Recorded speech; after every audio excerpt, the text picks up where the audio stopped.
दाखल्यात घ्या. नमस्कार. आपण पाहतो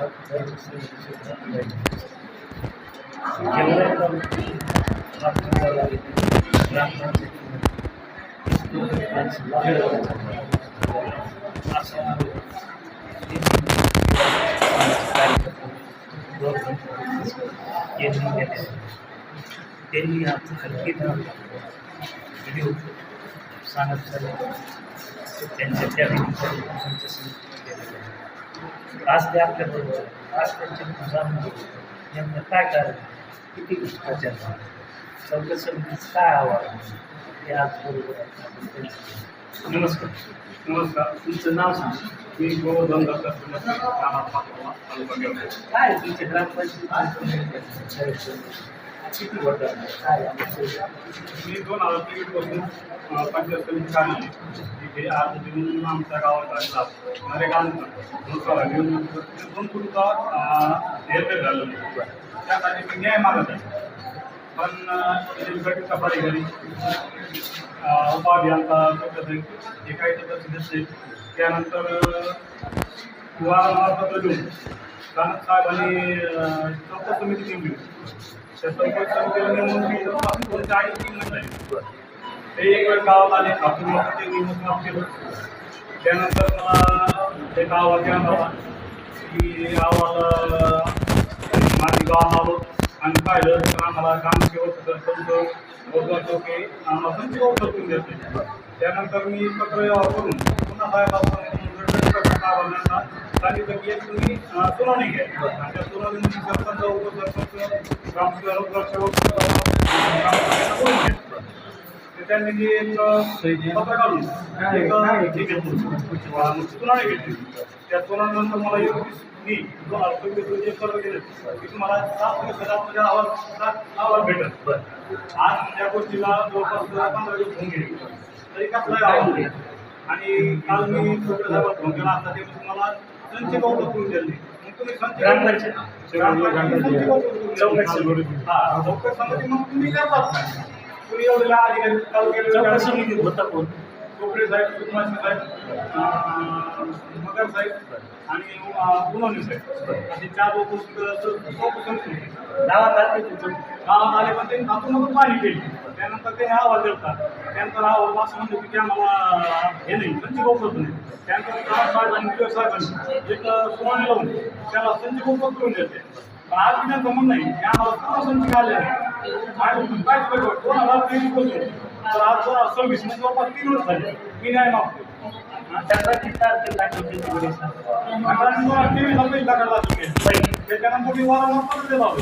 वारंवार त्यांना सुनावणी देत आलो. ते पत्र माझ्याकडे आहे. पण ते काय लक्ष द्यायचं काम नाही. आज त्यामुळे मी आज त्यांना मला चौकशी समिती परमिशन नाही. चौकशी समिती 100% पैसे घेऊन चौकशी समितीने काम केलेलं आहे. कारण की माझ्याकडे असा पुरावा आहे की 22 लाखाचं बिल काढण्यासाठी पंचायत समिती अधिकारी जवळपास 9 लाख रुपये त्यामध्ये काही टक्का अधिकारी मॅनेज आहे. त्यामध्ये प्रत्येकाची नाव उभी आहे. मी तुम्हाला ते कागद पूर्ण देणार आहे.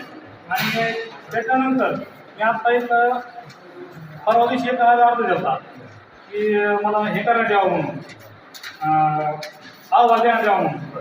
त्यांनी त्याचं काही टक्का दखल न घेता त्यांनी ते पुरावणी उत्तर देत आहेत.